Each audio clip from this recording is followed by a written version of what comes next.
the station covering all of the DMV. This is DC News Now. Hi, everyone. Thank you so much for joining us for DC News Now at 9. I'm Susan Tran. Hi, everybody. I'm Chris Flanagan. Today, President-elect Donald Trump returned here to D.C. He and his incoming chief of staff met with President Biden and his chief of staff in the Oval Office for 2 hours. The leaders covered a wide range of topics and focused on the work that still has to be done before the end of the year. Discussed important national security and domestic policy issues facing the nation and the world. Important items on Congress's to-do list for the lame duck session. Now, Jean-Pierre also says that those items include funding the government, plus passing large defense and farm bills.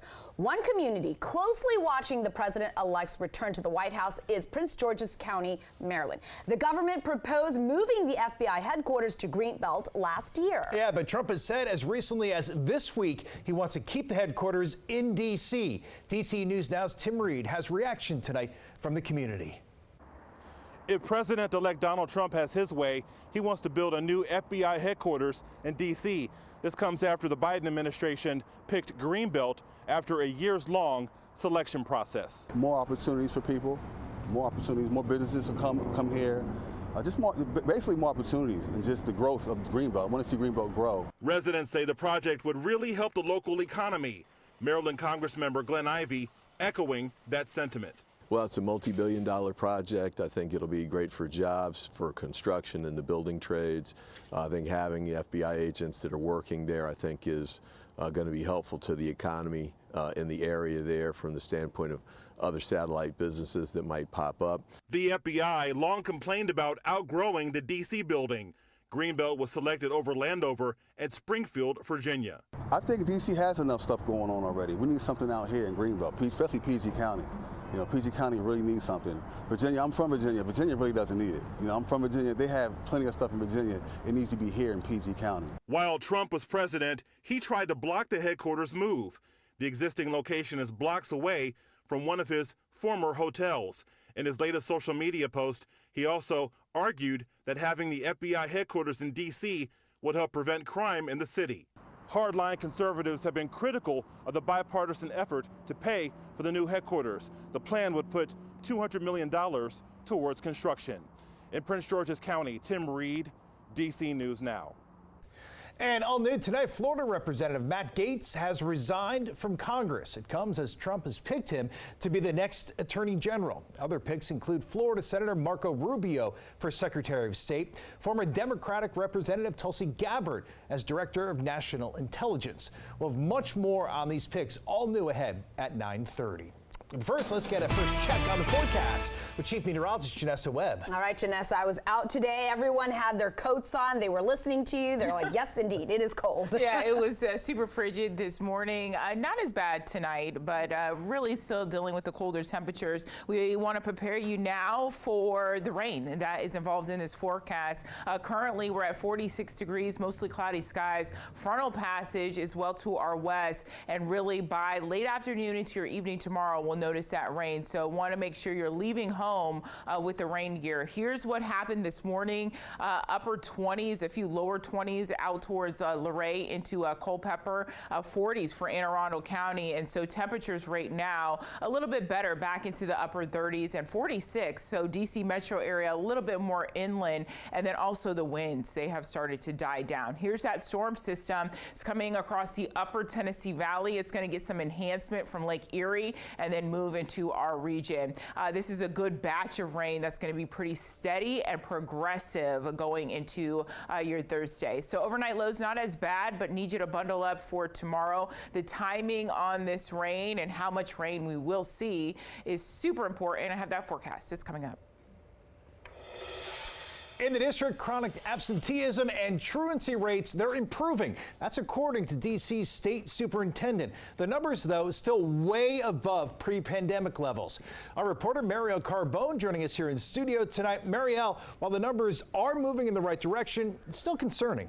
Yeah, Chris, because even with where the numbers are today, officials say we are still double that of pre-pandemic numbers. Now, of course, missing school, it has big impacts on kids and their futures. Today, teachers and education experts meeting for a public hearing to discuss what's working and what's not.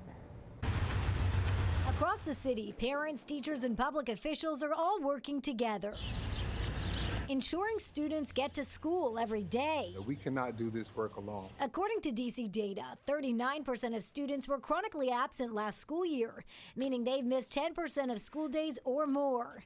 The rate down from 43% the year prior, an improved but still consequential number. Students who miss a significant amount of time in school tend to perform worse and also are more likely to disengage from their school entirely. Louis Faribi is the chancellor of DC Public Schools and says there's a lot to consider. School environment affects attendance. And that includes how safe kids feel while at and while getting to school. What does safety feel like for them? Another focus, building a sense of belonging. When we work to make school a place that kids want to be, they're more likely to attend, learn, and thrive. I believe that Ron Brown makes me feel as whole and I'm accepted. Javante McCullum, a student at Ron Brown College Prep, says his school does this by changing one word. We call ourselves Young Kings and not students. We call ourselves Young Kings because we are expected to be great. We have community circles, which helps young kings feel welcome as well as loved. So some other tactics discussed include a rigorous course load, more outreach, and listening to students about what they want to see happen.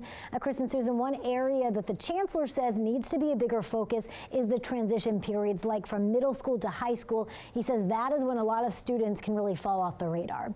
In studio, I'm Marielle Carbone, DC News Now. All right, a good look at those numbers, Marielle. Thank you.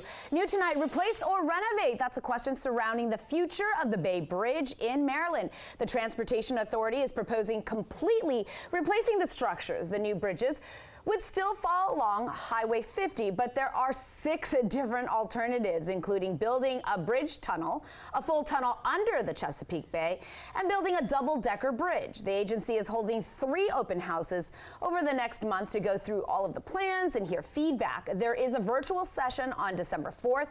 There will be one on December 9th at Broadneck High School in Annapolis, and then one on December 11th at Kent Island High School in Stevensville.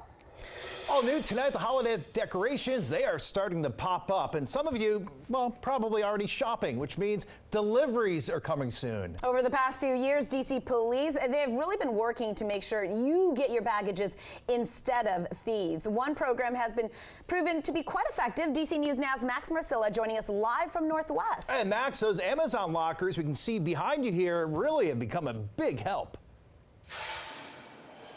Yeah, they have been, and the people who came here and used these lockers earlier today, like this one on the corner of 13th and N at a gas station here in Northwest, they say it's been really helpful. They're across the district, not just here, but also at each police precinct, and it's one of the ways that there's an effort to make sure that the packages get in the right hands.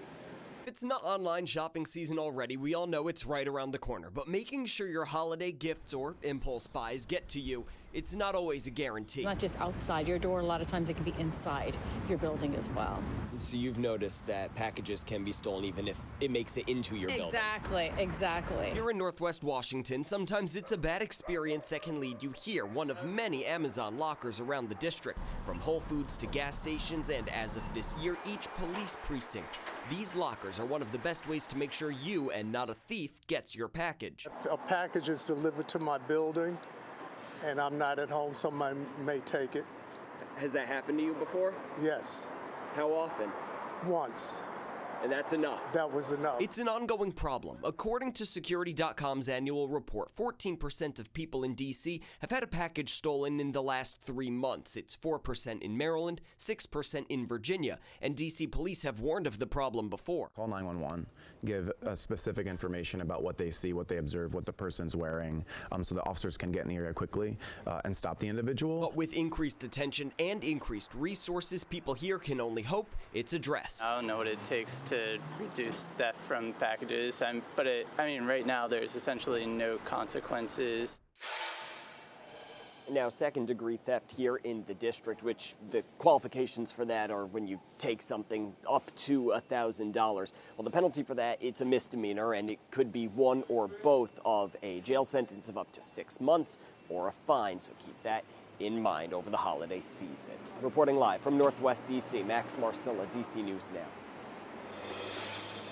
Thanks. Meanwhile, all new tonight in Virginia, Stafford County deputies busted an illegal cockfighting ring. Investigators say they discovered the ring while executing a search warrant at a home on Normal Road known for hosting these types of events. They then got a second warrant for the cockfighting allegations.